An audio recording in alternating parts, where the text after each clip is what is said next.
welcome to episode 67 of the Duke Basketball Report podcast. Today is Monday, January 16th, 2017.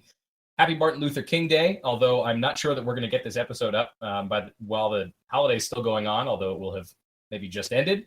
I'm your host this week, Sam Klein. Since we last spoke, Duke lost two basketball games, one in Tallahassee and one in Louisville. Some other stuff from around the world of sports. Clemson beat Alabama in the college football playoff. And here at the podcast, our own Jason Evans, who is calling us, I think, today from his home in Atlanta, turned 50 years old. Jason, happy birthday. Oh, no, you're telling everyone 50. I'm an old man? Yeah. Oh, yeah. Yes, 5-0, the big 5-0. Hey. This means I remember when Coach K was just starting at Duke. You would be the only one among us. So I will therefore introduce our other co-host. As usual, we have Donald Wine, who is in Washington, D.C. And I'm not 50. And you're not 50. Not yet. Not yet. One day. Hey, I want you to know, people tell me I look really good for 50, and this is really important. I celebrated my 50th birthday. I woke up early. I went out on Sunday morning, and I played basketball, as I do almost every Sunday morning, with a bunch of my buddies. And it's not like a special, like, over 45 league or something like that. I play with young guys. I play with old guys. I play basketball virtually every week, and I plan to until the day I die. So we're really proud of you. That's I didn't say I played well. I played well. Jason, I almost got to play basketball with Jason when I was in Atlanta recently, but the game got called off for some reason. We just told you that. We didn't want you to. No, I'm kidding. That's fair. You sir, I believe I have friends who. Well, I'll say I believe I have friends, and then subsequently, I believe I have friends who listen to this show who would tell you that you don't want to play basketball with me. So it was probably for the best. Anyway, let's get. There's quite a bit of Duke news that we need to get to this week. So, like I mentioned at the top, Duke lost, unfortunately, 2 games on the road this week, one to Florida State and one at Louisville. We said on the show last week that these are both going to be really tough games, that Duke would be probably feeling good about themselves if they left last week going 1-1. They would feel ecstatic going 2-0, and that if they went 0-2, well, 2 top 10, 15-ish talent teams on the road. This is the kind of thing that can happen. So I will throw it to Donald first for general impressions from Florida State and from Louisville. Okay, so I'm going to break these down a little bit game by game. So the first with FSU. I think we started out okay.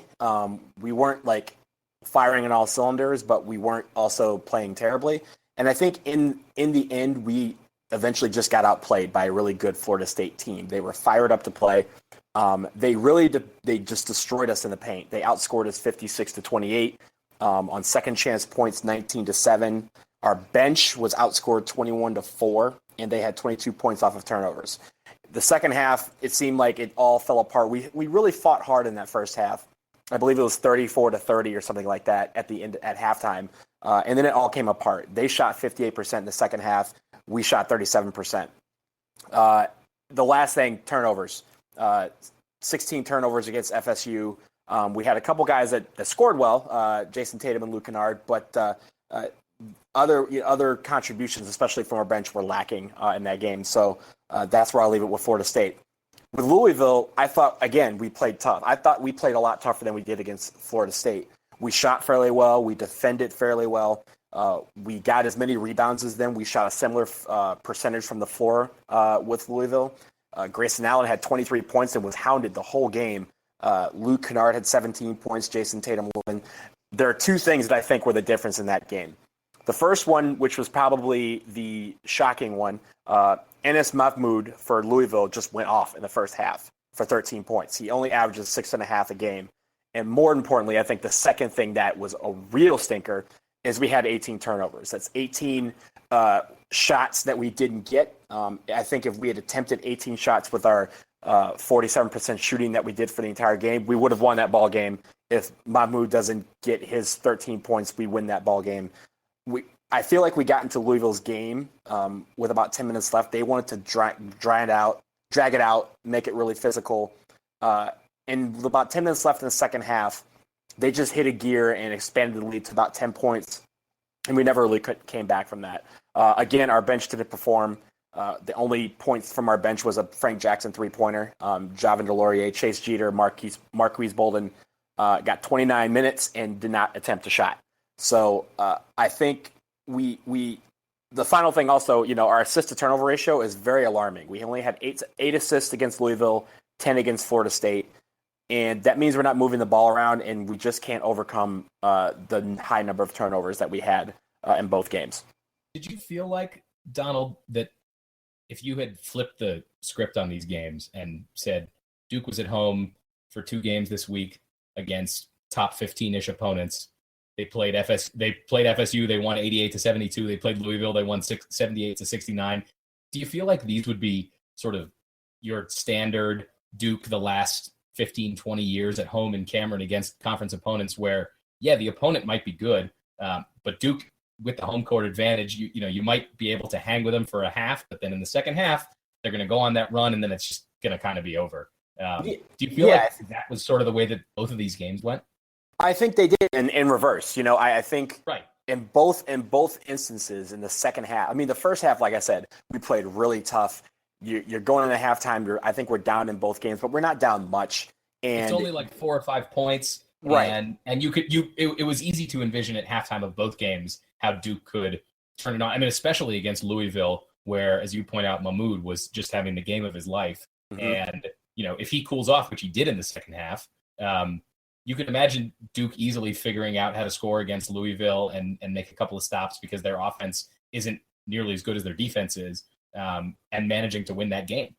And you know what? Momentum is a hell of a drug, as Rick James might have said about basketball.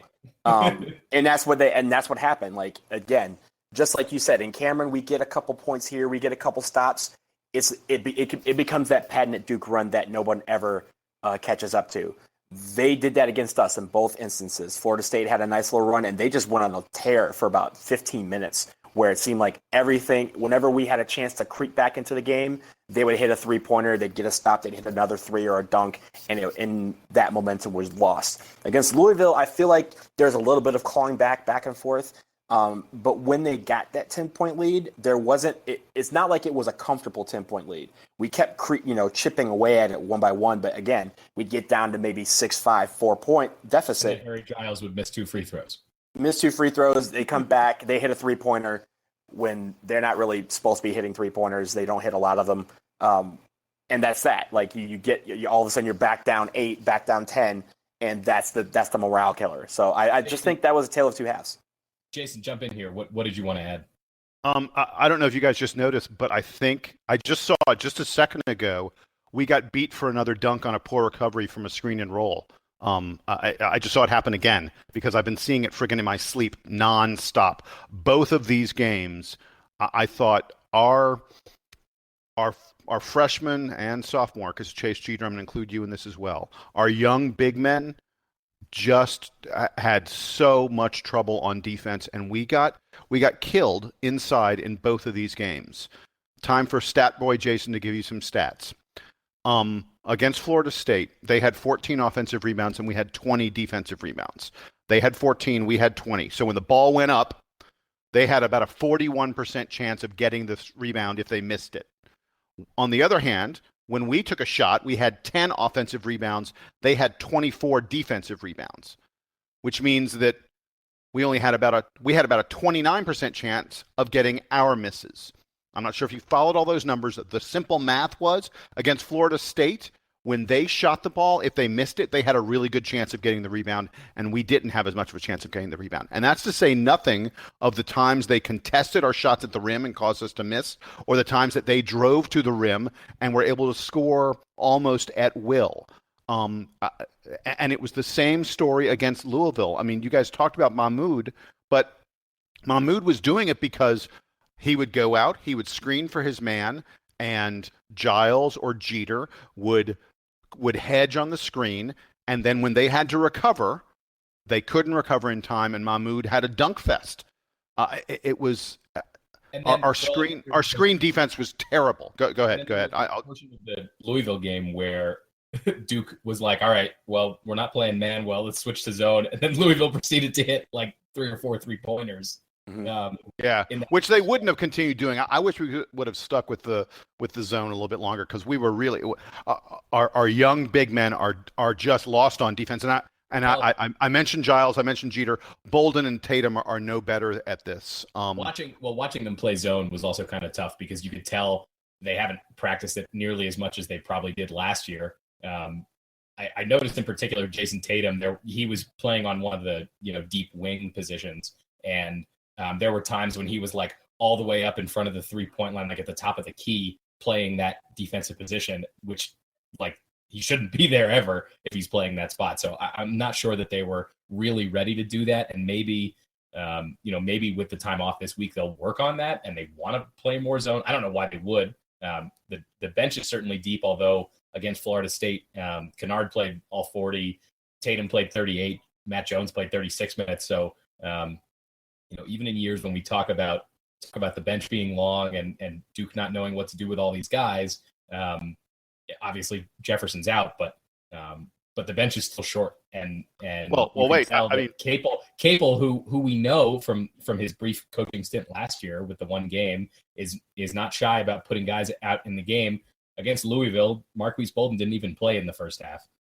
So there are certainly guys on this team that the coaching staff trusts and guys that don't. And Bolden, who was a guy at the beginning of the season we thought was going to leave early because he was going to be a first-round NBA draft pick, has basically fallen out of that due to injuries and pretty much can't get on the floor because it's not clear what he's adding to the team right now that Chase Jeter can't do. Well, you say our bench is deep. Florida State outscored our bench 21-4. Yeah, and they ran us into the ground. I mean, the reason we couldn't come back in that game, the reason you said, like you guys said, it was a close game at halftime. We couldn't come back in the second half because we were exhausted because they just kept wave after wave after wave of big guys, long guys who contested everything and wore us down. And props to them. And towards the end of the game, it seemed like Duke was taking a lot of shots, especially from deep, that they weren't necessarily comfortable taking. And like you said, it looked like they were worn down, and the announcers were talking about it, and you could see Grayson Allen was worn down. He didn't even really play that much.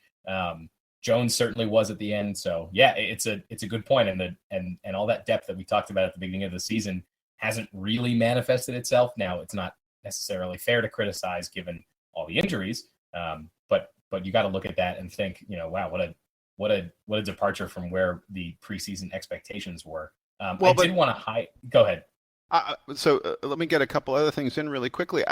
I mean, yeah, these guys have been hurt, and there's no question that the injuries are deeply, deeply affecting Duke. But still, midway through the second half, Anas Mahmoud had 13 points and 7 rebounds, and at that same moment, Harry Giles had 0 points and 1 rebound.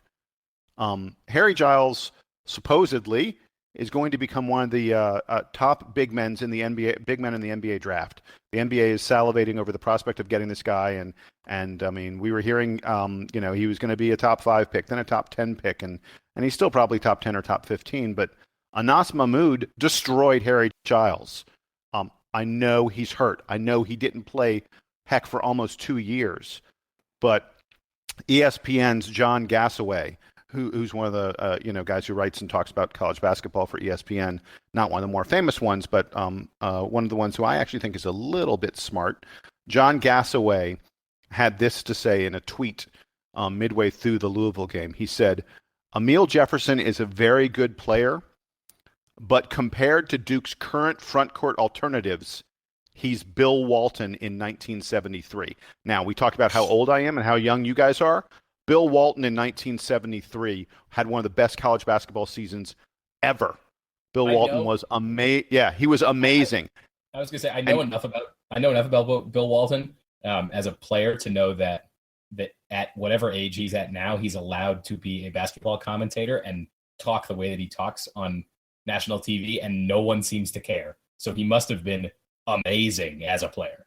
He was absolutely incredible. And John Gassaway's point is, Amile Jefferson's a fine player compared to what Duke has right now, and look, I love these guys. I love their potential for the future, and I think there's plenty of time for them to develop. But at this very moment, Jason Tatum, Marquis Bolden, Harry Giles, Chase Jeter are not getting the job done. they're just not. They're really not getting it done on defense. So let me add to Go that ahead. a little bit. Yeah. I think one thing when you talk about Amile Jefferson that we're missing, we talk about his leadership all the time, and that is sorely missed right now. But the one thing that I think that he is good at is covering for these inefficiencies that we have, or deficiencies that we have on the defensive end, especially underneath. For example, there's been a couple times when he would play, and that backdoor cut that has been killing us the last few games, that would happen, and Amile is there waiting to contest the shot or block the shot, or at least make it so they have to force something up, and he gets the rebound, and we're off and running. We don't have that cover anymore, and I think that is what is being exposed right now. Because if you look back even to before he was injured, there were teams that were doing backdoor cuts against us. When they were working, it was when he was not in the game. When he'd come back in the game, that was stopped. That leak was sealed immediately. So I think what's happening here is these guys haven't learned to play without him. And I think that has been what you see on the defensive end, that these guys almost, I don't want to say grown accustomed to, but they think, oh, if I get beat back door, somebody's going to be right there. And that somebody usually is Amile Jefferson, but Amile Jefferson's on the bench right now because he's injured. Yeah, so I want to add something about Amile Jefferson not being there, because there were two plays to me, and we talk about him on defense so much, but there were two plays that stuck out to me because I went, oh, if Amile was there, he makes that play. In the first half, and they're both against Louisville. In the first half against Louisville, Grayson drove the lane, the defense collapsed on him, and he dished to Chase Jeter, who was sitting on the baseline behind the D, that same play that Amile Jefferson does all the time, where he catches it and he's literally almost on the baseline, and then he goes up and he slam dunks it. And Chase Jeter did the exact same thing, except Chase was standing out of bounds when he caught the ball. Yep, I remember that play. He was standing with 2 feet out of bounds. Right, and Amile is right on that baseline and knows how not to be out of bounds. And then in the second half, we mentioned that I thought Bolden was injured in this game, but he eventually came in at the 13:27 mark of the second half. And the only thing that I remember him doing when he was in the game, and I'm convinced that this guy is still hurt, he's still injured, because there's no other explanation for his play thus far other than the fact that he's recovering from injury. The only thing I can remember him doing in this game, Grayson Allen, again, drove the lane, the defense collapsed on him, he tried to feed the ball to Bolden, and Bolden couldn't hold on to it and fumbled it out of bounds. Now, by the way, a lot of people are critical of Grayson Allen for getting 6 turnovers in the game. I just described 2 of his turnovers. Bolden doesn't have any turnovers. He has a 0. Chase Jeter has 2 turnovers, and I checked the box score. When Jeter was standing out of bounds, that was a turnover given to Grayson Allen, not to Chase Jeter. Grayson Allen would only have 4 turnovers. He'd have 2 more assists, and Duke would have 4 more points at a minimum if Amile Jefferson is playing, because Amile Jefferson makes both of those plays. And it's not that Amile Jefferson is super, super special. I love him. He's a great player. He's a lot of fun, and I'm thrilled that he's here. But he's not like an otherworldly player. It's that the guys who we currently have who are filling in for him aren't able to do, frankly, some kind of basic things. Yeah, and it's disappointing because we know, like you say, we know what he could do if he was in there, and that we wouldn't be relying on all those other guys. And if Jeter has a smaller role, he probably is thinking less about all the things he has to do, and he's probably playing better in limited minutes if Jefferson is in there. I just wanted to note that I particularly wanted to highlight Grayson Allen's play in the Louisville game. I know there were a lot of negatives that we wanted to talk about here, but I thought that Allen had a particularly strong week. He got to the free throw line a lot against Louisville, and that was really impressive. The crowd there certainly doesn't like Grayson Allen. I mean, no one likes Grayson Allen these days in opposing arenas, but Louisville especially, because one of his infamous trips from last year was against Louisville. So the crowd was really letting him have it, and he didn't let it get to him. There was one moment where he got thrown to the floor, and there was some shouting that went on, but ultimately he recovered, and he really played well this week. He got a bunch of assists against FSU, and he got to the free throw line a lot against Louisville. And I thought that was really impressive, that he didn't kind of cave to all the pressure that's surrounding him and all the talk. You failed to mention that he also got elbowed in the face and slapped in the same play, sure. And And But somehow America tried to flip it on him, but he still got up and he still kept playing. But there was national outrage. Media doesn't want to talk about it. Then we don't have to talk about it, right? There was national outrage about that. I mean, there were tons of stories on ESPN. They examined it from. Oh wait, they didn't. Of course not. Yeah. Not against no-name players from Louisville. Another really fine, high-quality basketball team. One last stat, one last thing I want people to pay attention to. A really important statistic that I noticed in both of these games, people who've talked basketball with me for years and years will know that this is one of my favorite stats that I think people don't pay attention to. It's field goal attempts. And the reason field goal attempts to me is so important is that it embodies two other statistics that everyone does pay attention to: offensive rebounding and turnovers. Donald, you very excellently pointed out Duke's turnovers against Louisville. Every time you get a turnover, it's a time you don't get a field goal attempt. Every time you get an offensive rebound is a time you get an extra field goal attempt. Against Louisville, we took 47 shots. We had 47 field goal attempts. They had 59. Against Florida State, we had 56 field goal attempts. They had 66.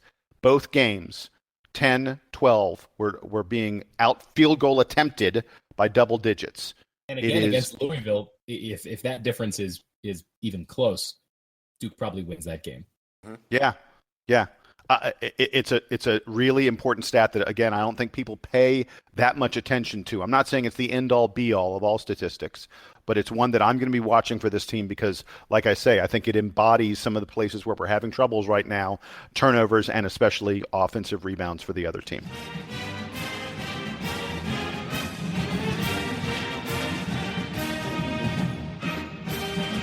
All right, let's move to the previews for next week. So Duke's got.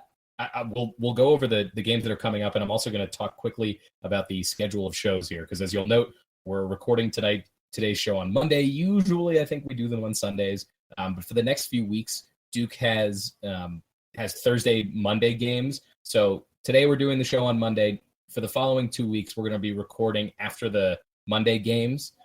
So the episodes will probably get recorded on Tuesday, maybe get released on Wednesday.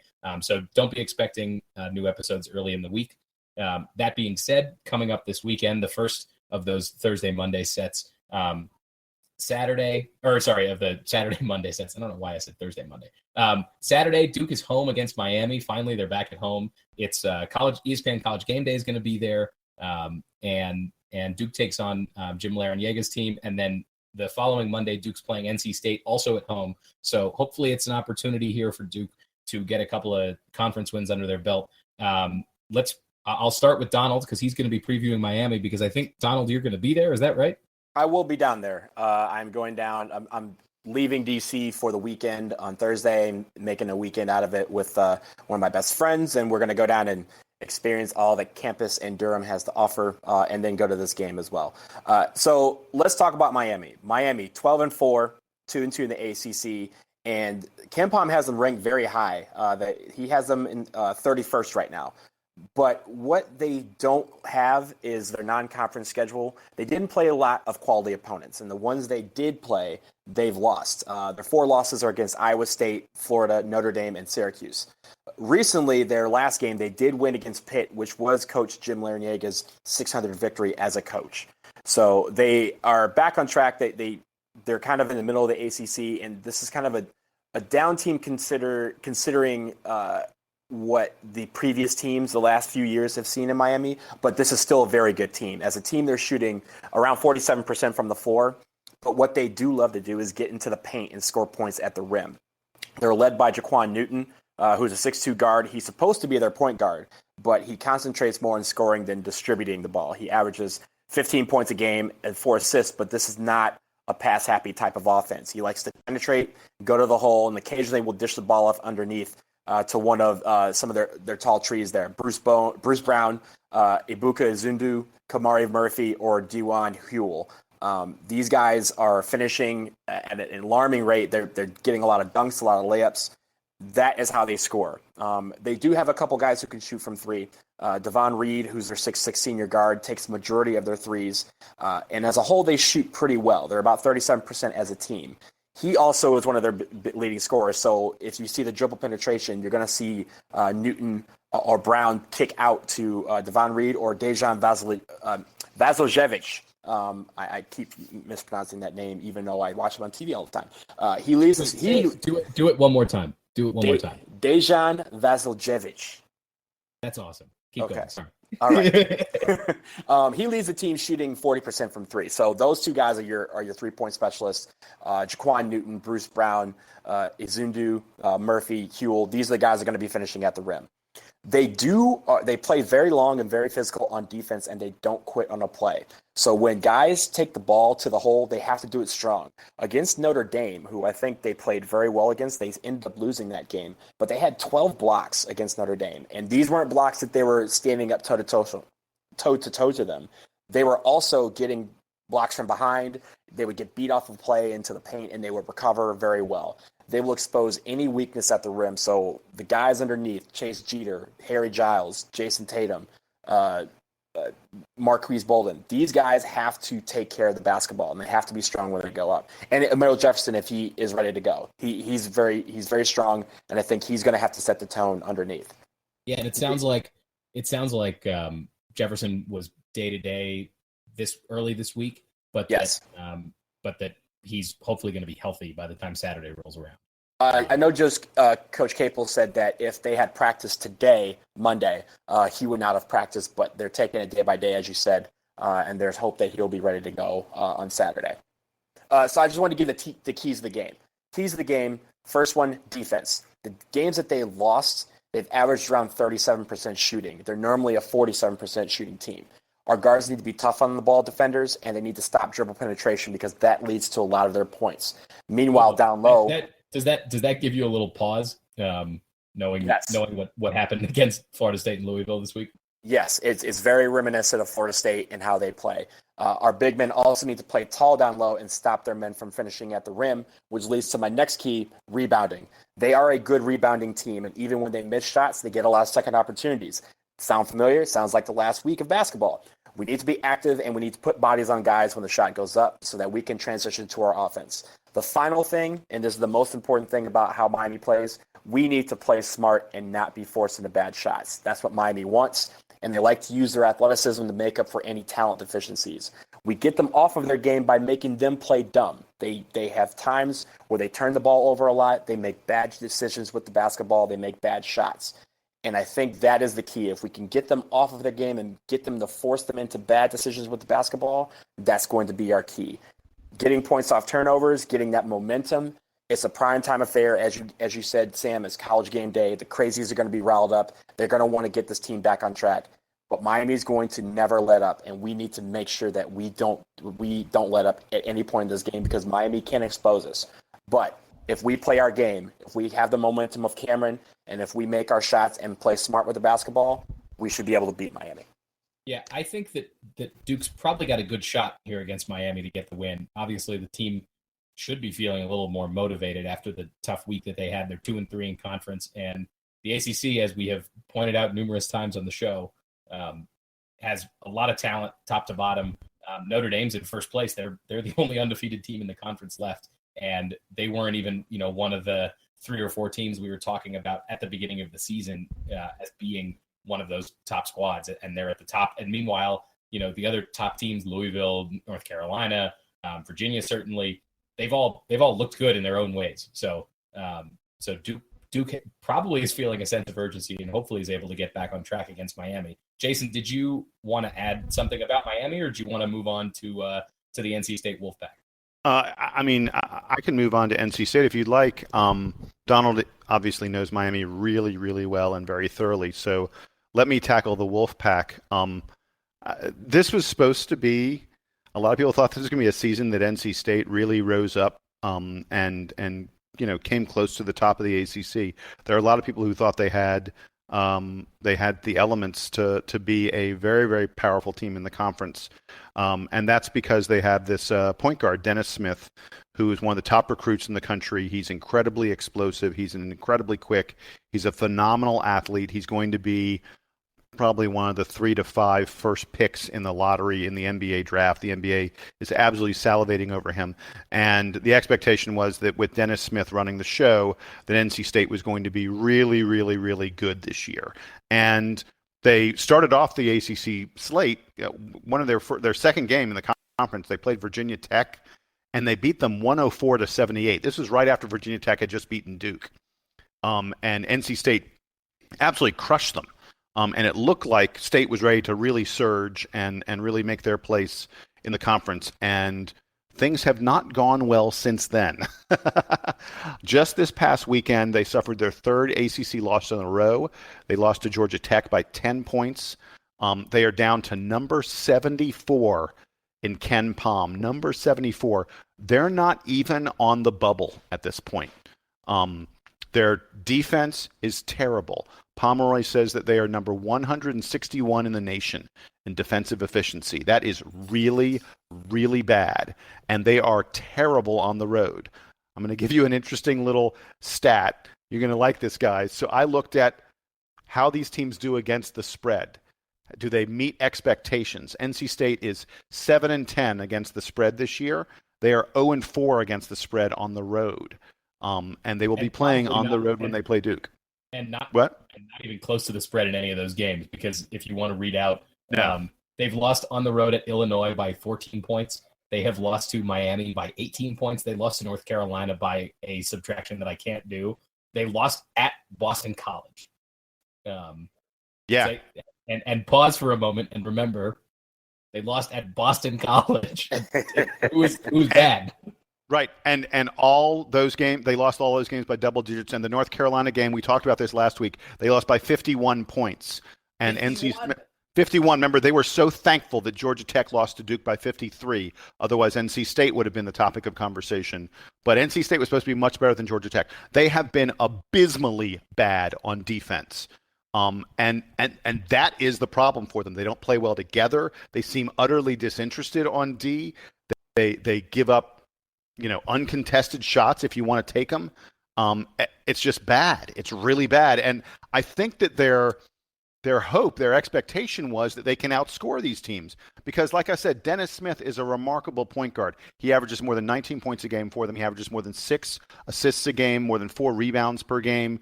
And he's great at getting to the rim. He gets a ton of free throws. He's averaging almost 7 free throw attempts per game. I'll put that in some perspective for you. Grayson Allen is the guy who gets the line the most for Duke, and I think Grayson Allen gets to the free throw line a tremendous amount. He's only averaging 5.5 free throws a game. Dennis Smith, 7 free throw attempts per game. Many more than Grayson Allen. So what do you think is the best plan of attack for Duke to playing defense against Dennis Smith? Oh, wow. I mean, you're going to have to help because he's going to go around whoever is guarding him. I imagine we'll see Matt Jones try and pick him up some of the time, although Matt Jones probably matches up a little better with Terry Henderson, who at 6'5" is their second leading scorer. He's their wing, and he's a good outside shooter. I don't know how – I'll be honest with you. I don't know that Duke will be able to stop Dennis Smith. But Dennis Smith can score 30 points and NC State can lose. That's what happened over the weekend against Georgia Tech. He scored 31 and they lost by 10. So it might just be let Grayson Allen do his best against Dennis Smith, see what happens. Don't ask the bigs to do too much, but leave everybody else in place. And hopefully, as you said, Smith gets his and NC State overall as a team doesn't. Yeah, exactly. I mean, this is probably going to be one of those games where, Duke's going to score 85, 90 points or so because NC State's just not going to bother to play defense on us. I think a guy like Luke Kennard, who's going to very adept at getting around his man and getting into the lane and getting short jumpers that he hits at a prolific rate. I think Luke Kennard's going to have a huge game against NC State because NC State doesn't care to help each other on defense all that much. A couple other guys who are worth. I want to note. Actually, one of them who is really worth noting is Omer Yurtseven, who is from Turkey. He's 7 feet tall.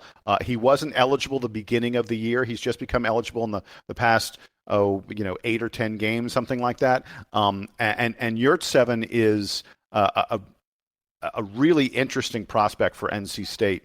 The NBA has him on their radar. He is a remarkably skilled and efficient player in the post. He can shoot both right and left-handed hook shots.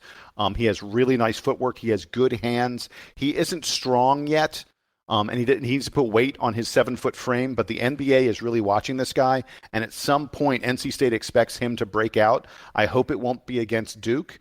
We have struggled with guys in the post, but I don't know how the teams that struggled.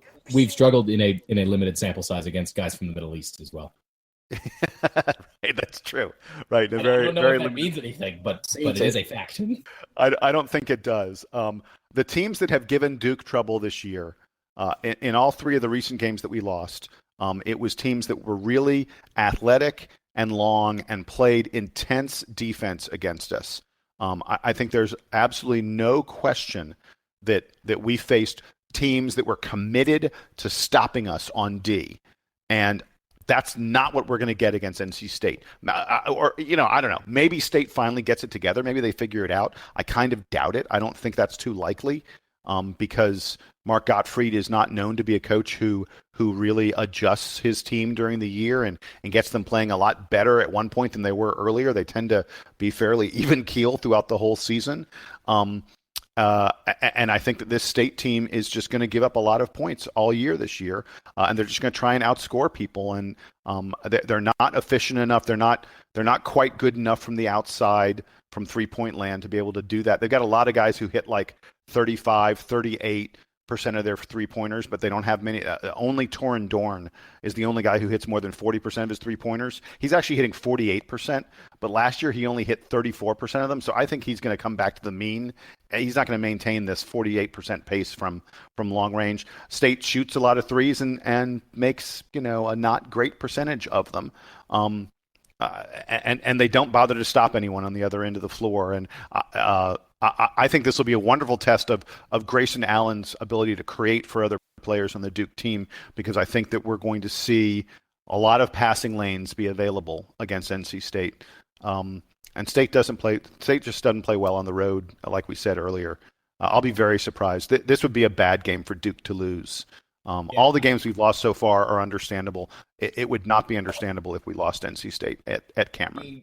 Being back at home and as I said, having their backs against the wall, you really got to expect that Duke is going to win both of these games this weekend and get themselves back on the right track, especially if Jefferson is back.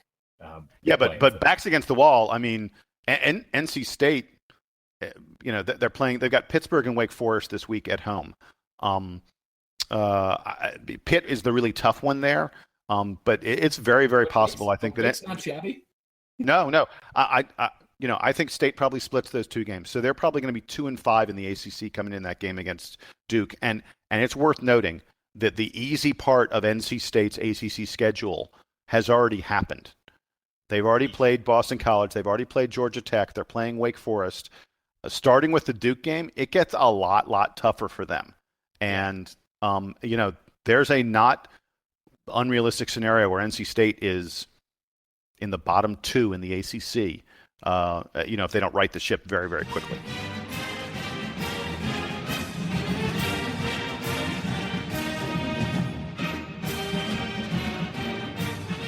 We have a fun topic coming up next if you guys are ready.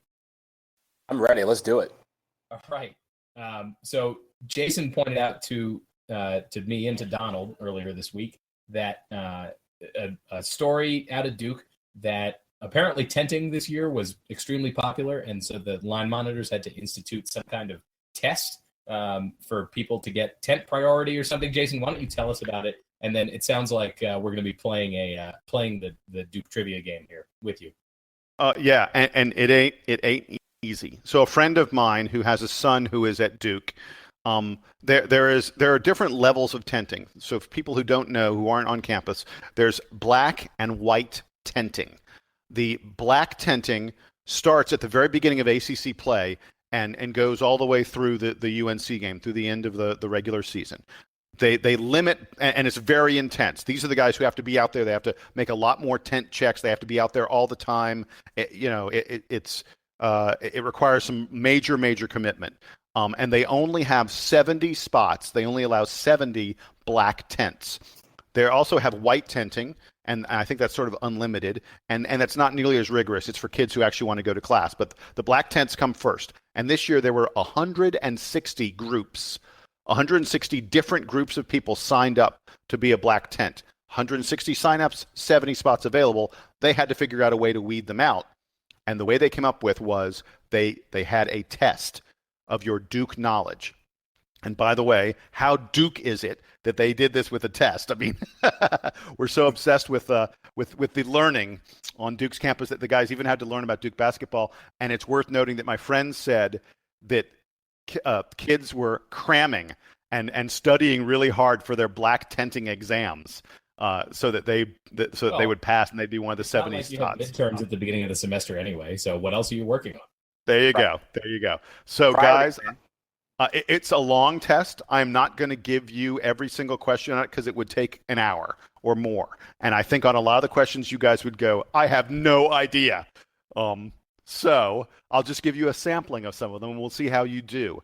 The first one, I'm not going to ask you guys to answer these first couple ones, but this will just give you a flavor for what the test is like. Name every player on the roster, give their jersey numbers, their hometowns, and the high school they attended. Ooh. Like you would get you'd get like the most of the players and get almost all the jersey numbers, but you talk about hometowns and high schools. Like, yo, that's okay. Yeah, we're starting off. I know that Matt Jones and Marquis Bolden are both from DeSoto, Texas, and they both went to DeSoto High. And they both went to DeSoto High School. Yes, I think knowing that and knowing what you guys know about the roster, you guys probably would have scored really well on that question. Another question that I looked at and I was like, oh my god, Jason, we should note that we are people who host the podcast about the basketball. Right. We need to do well on this. Right. This could be the end of the podcast. Presumably we would do well. But yeah, even with that caveat, continue. Another good one was, what has been Duke's ranking in the AP poll each week this season? I mean, I don't even look at the AP poll anymore. The first couple of weeks was 1, and then 1, 6, 4, 5. No, we dropped to 6. I don't know. We were in 6 for a couple weeks. We went back up to 5. When we lost to Virginia Tech, we went down to 8. Right, and now we're at 18. And now we're at 18. Yeah. Yeesh. So Donald's doing pretty well on this. Okay, right. Here we're about to get to the ones that I'm going to actually ask you guys to answer. You ready? Right, okay. So are you just going to go back and forth and do it Family Feud style? Yeah, let's do it that way. Okay. So because this is a perfect one for it. The next question, name all 6 members of the Duke coaching staff as well as their positions. Donald, I'll let you go first. You mean their positions on the coaching staff? Yes. What is their title? So there's Mike Krzyzewski. They're all shooting guards, Donald. Yeah, that's what I'm saying. So Donald, do you want to do all? They're all shooting guards. 6 of them? Donald, do you want to do all 6 of them? I'm gonna start with. Yeah, I'm gonna start with Coach K. He's the head coach. Okay. What's his name? Mike Krzyzewski. All right, good. Jeff Capel is the associate head coach. Very good. John Shire is the assistant coach. Yep. Nate James is an assistant coach. Yes, excellent. It's about to get harder. Nolan Smith is a graduate assistant. No, wrong. I just made the X. You're wrong. Okay. So Sam, jump in. Do you know what Nolan Smith's title is? He's a special assistant. Yes. Special assistant. Can you name the 6th member of the coaching staff? And for the record, I had to look this one up. I knew all the others. I had to look this one up. And it's not. And is it? It's not Stevens, the strength and conditioning coach, right? It's not the trainer. No. Okay. Oh, is it the head of basketball operations? It is. Is that What's his name? Matt Pliskin? Did Donald get it? No. Is it Kevin Cullen? David Bradley. Bradley. Right. Kevin Cullen's the video guy. Yes, right. Yeah. That's pretty good. All right. Okay. You ready for the next one? These are hard questions. Yeah. Which Duke players were placed on one of the Basketball Hall of Fame's preseason watch lists? The Bob Cousy Award, the Jerry West Award, the Julius Erving Award, the Karl Malone, and the Kareem Abdul-Jabbar Award. Which players were the nominees for those? Who are you giving this to? Why don't you go first? Who is our nominee for the Cousy Award?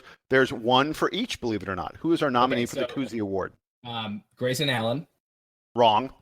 Oh, sorry. No, Frank Jackson. Frank Jackson for the Cousy Award. Frank Jackson, correct. Yes. And then Grayson Allen for whatever the shooting guard award is. Jerry West, that's correct. Jerry West. Duh. The Julius Erving Award.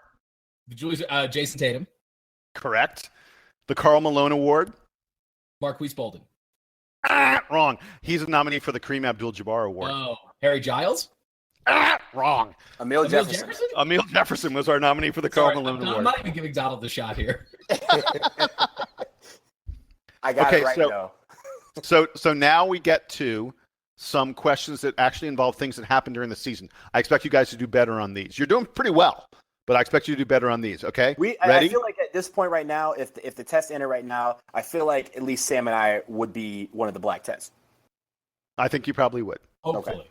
Okay, you ready? So I'll whoever jumps in first gets this one. Which player successfully completed the bottle flip at Countdown to Craziness? Chase Jeter. Yep. You both got it. Which Blue Devil suffered an injury on Duke's Pro Day? Jason Tatum. Sam was a little bit faster. Yes, he was. 1-1. Let's go. In our third game of the season, we played a major program in a neutral site game.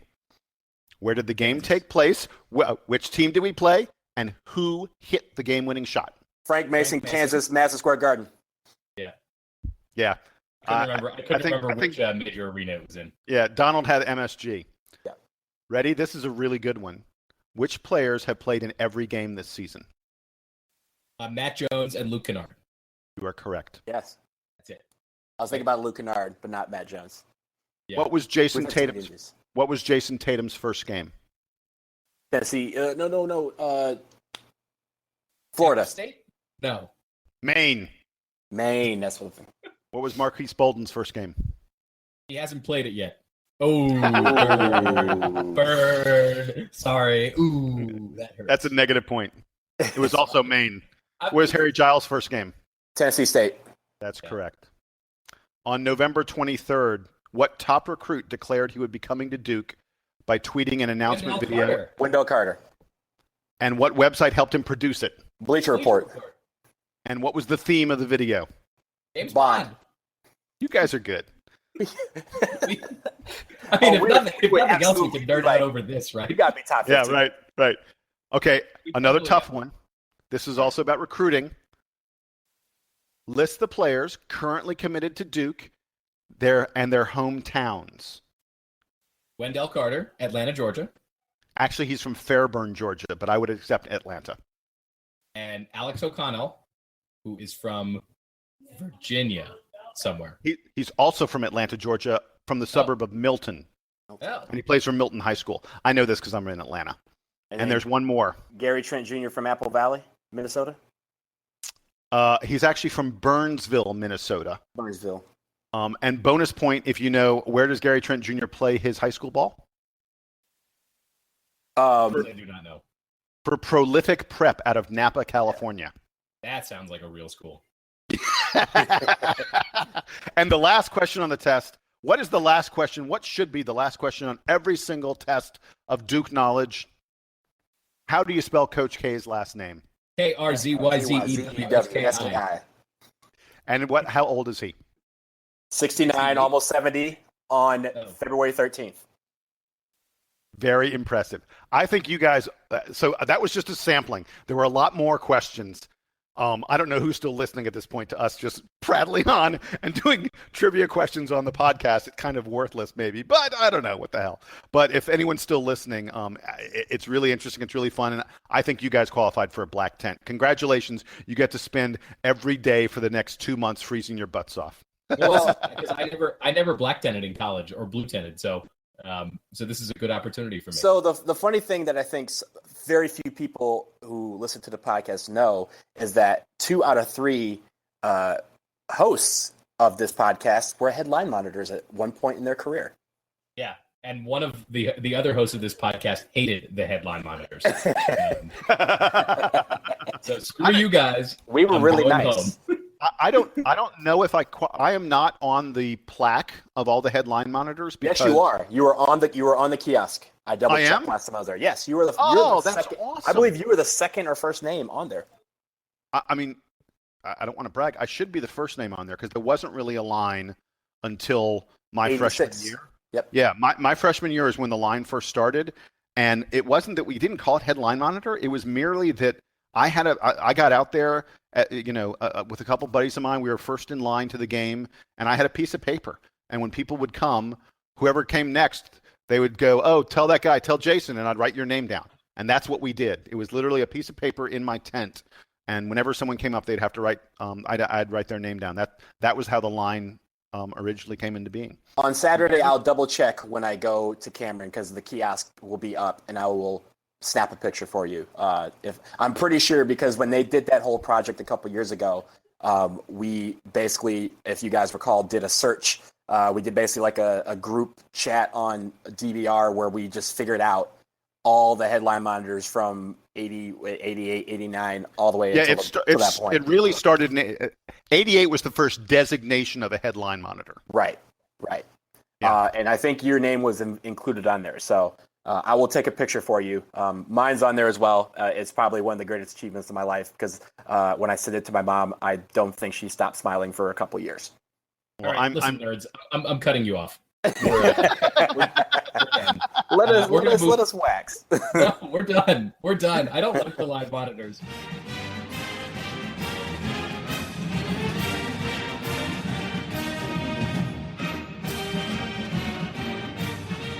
We're moving on. We're gonna wrap up here with our standard end to the show. We'll do player of the week real quick, and then we'll give parting shots. So I'll start with Jason. Give me your player of the week.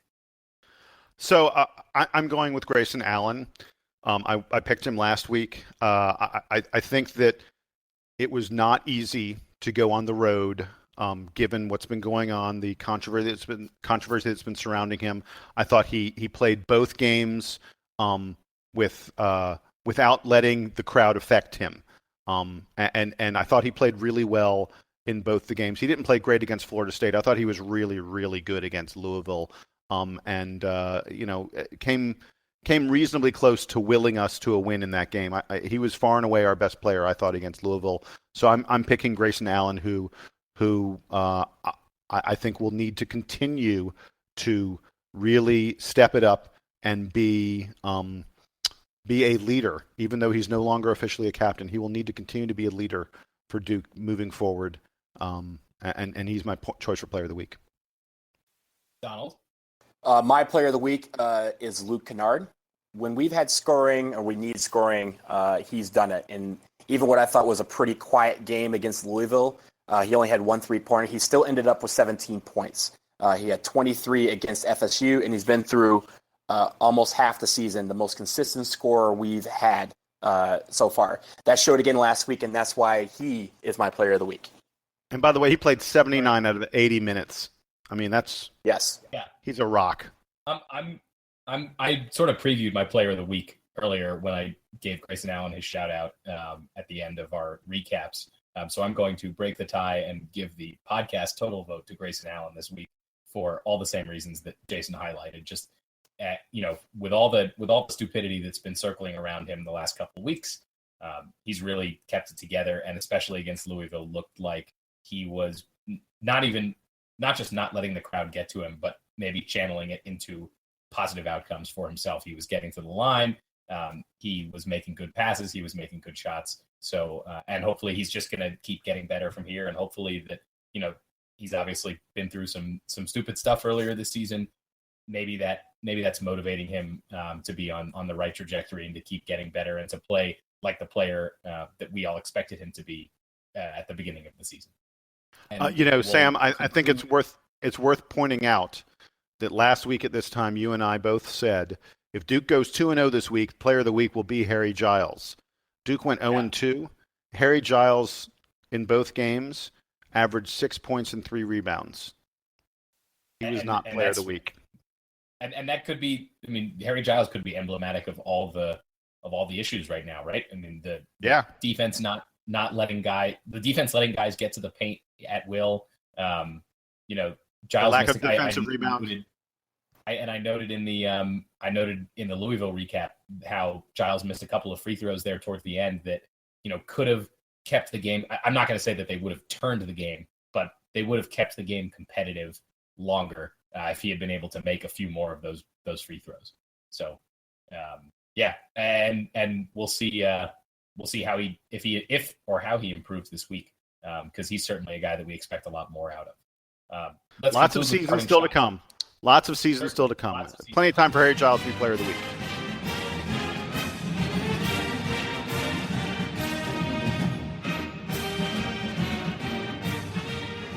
Donald, give me your parting shot for today. Okay, so I want to show some love to the Duke women's basketball team. They beat UNC last week, 70-58, and quietly, all the talk has been about the men's team, the ups and downs, but they've had a pretty solid season so far. They're 15-3. They did actually have two of their losses last week in between, or on either side of the UNC games. They lost close games to FSU and NC State, but they've had some wins, including number 3 South Carolina, number 17 Kentucky, and number 8 Louisville during what was a 10-game win streak that they had. So I just wanted to show them some love. Congrats to them on the victory against UNC, and hopefully they can continue to do well during what is a tough January stretch for them coming up. But they're doing all the right things, and I think, obviously in women's basketball, the focus is on whether UConn will ever lose. But I think they can be a force in the NCAA women's tournament come March. All right. That's a great one. Jason. So my parting shot is a tip of the hat and congratulations to Wendell Carter and Gary Trent Jr., both of whom were named to the McDonald's All-American team this week, just in the past day or two.